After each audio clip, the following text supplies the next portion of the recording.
L'ONG Global Witness alerte sur un dossier de biens mal acquis. Il s'agit d'une luxueuse propriété à Miami appartenant à Denis Christel Sassou Nguesso, fils de l'actuel président congolais. Des procureurs fédéraux américains ont pris des dispositions en vue de la saisir. L'organisation Global Witness a pu consulter la requête des procureurs américains en date du 12 juin et l'a partagée. Il s'agit d'une propriété de 325 mètres carrés mise en vente à 2 400 000 $ que Denis Christel Sassou Nguesso a acheté avec des fonds qu'il a détournés de la Société nationale des pétroles du Congo. Le document publié retrace le circuit du blanchiment présumé des fonds. En effet, Sassou Nguesso fils a été nommé par son père en 2010 directeur général adjoint de la Société nationale des pétroles du Congo. Ce poste lui a donné un énorme contrôle sur les activités de la société et tout particulièrement ses finances. Entre 2011 et 2014, il a détourné des millions de dollars, selon le document judiciaire américain rendu public par l'ONG. Les fonds ont transité par les comptes de société écran logés dans une filiale de la banque gabonaise BGFI Bank. Entre le 30 avril 2009 et le 22 avril 2016, il a transféré approximativement 10 millions de dollars vers des comptes bancaires ouverts par un associé en Floride. La requête du parquet américain détaille que cet associé est un résident américain et fils d'un ex-officiel du gouvernement gabonais. L'associé a utilisé les fonds volés pour acquérir de l'immobilier et des articles de luxe pour Sassou Nguesso et ses proches, y compris la propriété de Miami. Brazzaville n'a pour l'instant aucune réaction à la diffusion de ce document. La famille du président Sassou Nguesso fait également l'objet d'une enquête sur son patrimoine en France dans l'affaire dite des biens mal acquis. Un groupe d'hommes armés a en effet fait irruption dans un bâtiment de l'église Sainte Internationale Pentecôtiste de Zoubercom, banlieue ouest de Johannesburg. Les intéressés ont indiqué qu'ils venaient prendre possession des locaux, à en croire le communiqué de la police. Le chef de la police a précisé que ces hommes étaient intervenus après des informations sur des coups de feu et une présumée situation de prise d'otage dans l'église où 34 armes à feu ont été saisies. Une quarantaine de personnes ont été arrêtées, dont 6 blessées conduites à l'hôpital. Parmi elles, des policiers, des militaires et des membres des services pénitentiaires, tous hors service et présents sur les lieux en tant qu'adeptes de l'Église, selon la même source. Le chef de la police a indiqué que les autorités enquêtaient sur la possibilité que cette attaque ait été motivée par une querelle entre les parties en conflit au sein de l'Église. Une guerre de succession amplement couverte par les médias locaux secoue cette église protestante depuis la mort en 2016 de son leader et fondateur. En 2017, les parties en conflit étaient allées en justice au sujet de la disparition présumée de 6 500 000 $ des fonds de l'église, l'une des plus importantes d'Afrique du Sud, avec environ 1 500 000 de membres. 4 jours après des violences qui ont fait 5 morts en République démocratique du Congo, des milliers de personnes ont défié ce lundi l'interdiction de manifester à Kinshasa. Les protestataires dénoncent le choix du nouveau président de la Commission électorale nationale indépendante CENI, une instance accusée par les opposants de fraude lors des scrutins de 2006, 2011 et 2018. Les manifestants, qui réclament également de meilleures conditions de vie, ont marché autour de l'ancien chef de guerre et ancien vice-président Jean-Pierre Bemba, actuellement un des leaders de l'opposition. Prochaine étape, j'espère que les autorités qui organisent ce type d'opération auront compris le message de la population, j'espère. Bien sûr, on doit déplorer des cas de brutalité, d'empêchement dans certaines villes. Également, certains territoires, certaines provinces. Mais je veux dire, d'une manière globale, en tout cas, la population a répondu présente et je l'en félicite. Les marches de ce lundi étaient organisées par la principale coalition des partis d'opposition, la Monka, qui revendique la victoire de son candidat Martin Fayulu à l'élection présidentielle de décembre 2018. Des marches semblables avaient été organisées jeudi dernier par le parti présidentiel Union pour la démocratie et le progrès social UDPS. En Conseil des ministres, le président Félix Tshisekedi a indiqué qu'il peut comprendre ses réactions face aux irrégularités dans le choix du nouveau président de la commission électorale, mais qu'il condamne les violences. Il faut dire que c'est le chef de l'État qui doit valider in fine le choix du nouveau président de la commission électorale, Ronsa Malonda, actuel secrétaire exécutif de la CENI. Je n'ai pas été arrêté, j'ai été kidnappé. Et voyez-vous, mon domicile, ils sont venus ici, 23 heures passées, taper la porte, se sont déguisés comme faisant partie membre de la famille.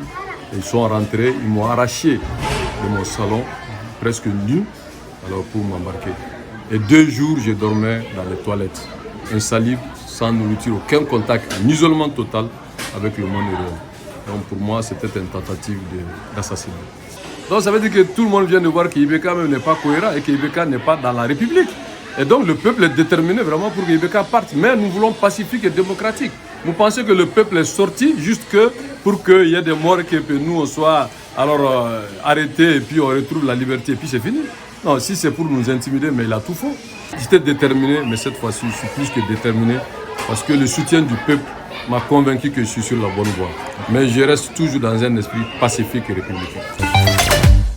Malgré les tensions, les responsables du mouvement dit du 5 juin M5 n'ont délivré aucun signe de vouloir transiger. Ils ont maintenu leur exigence d'une démission du président Ibrahim Boubacar Keïta, surnommé Ibeka, ainsi que le mot d'ordre de la désobéissance civile.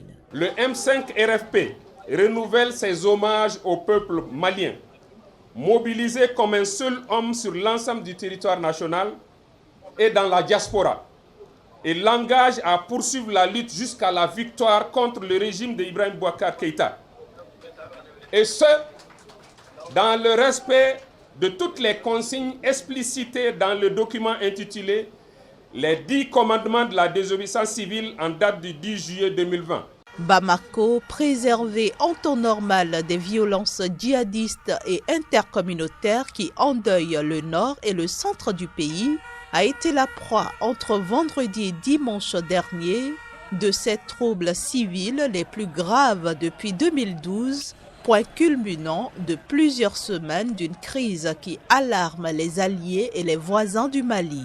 Les violences ont commencé vendredi à l'issue d'un rassemblement, le 3e, à l'appel du M5 depuis juin, mais le premier sous le signe de la désobéissance civile. Ce mercredi, la présidence malienne a annoncé la venue d'une mission de la CEDEAO conduite par l'ancien président du Nigeria, Jonathan Goodluck, et composée de présidents de cour constitutionnelle. Nous avons acquis la conviction aujourd'hui que M. Ibrahim Boubacar Keïta n'a ni les capacités physiques ni les capacités intellectuelles de diriger le Mali. Vendredi 17 juillet, monument de l'indépendance, à 14h,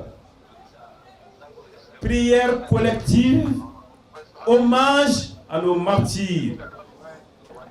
Nous avons mis en place et au travail une équipe de juristes pour déposer plainte pour assassinat. Il y a eu des tueries programmées dans ce pays. Les Maliens respectent les forces spéciales antiterroristes. Nous les applaudissons quand ils vont sur les champs d'opération.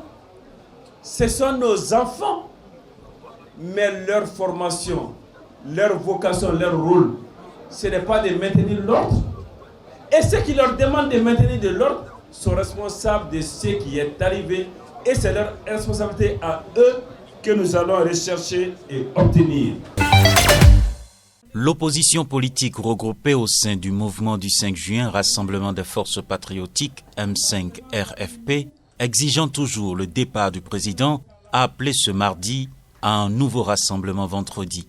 Mais contre toute attente, cette coalition politico-religieuse a décidé ce mercredi reporter ce rassemblement qui sera remplacé par des cérémonies sur tous les lieux de culte sur l'ensemble du territoire national.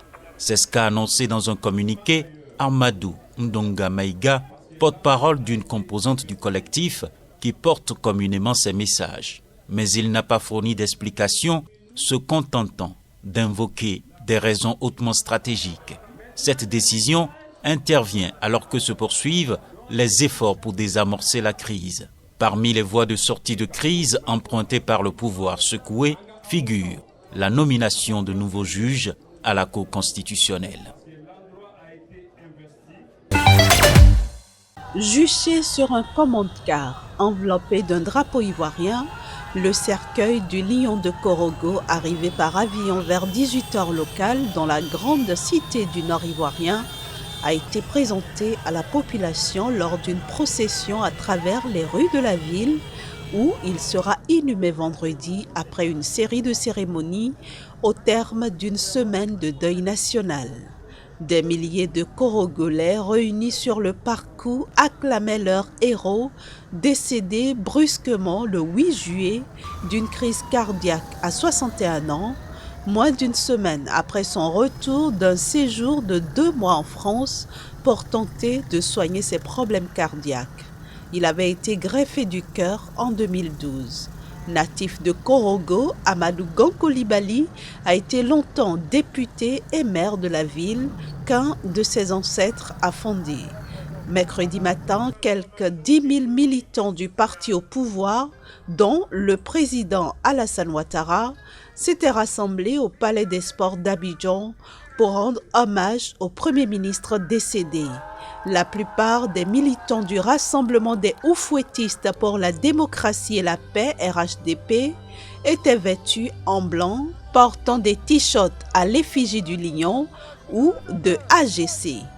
Le président Ouattara, qui s'est exprimé publiquement pour la première fois depuis le décès de son fils, n'est pas entré sur le champ politique. Amadou Gankolibali avait été désigné en mars comme son dauphin par Ouattara, qui avait renoncé à un 3e mandat. Il partait comme un des grands favoris de la présidentielle du 31 octobre.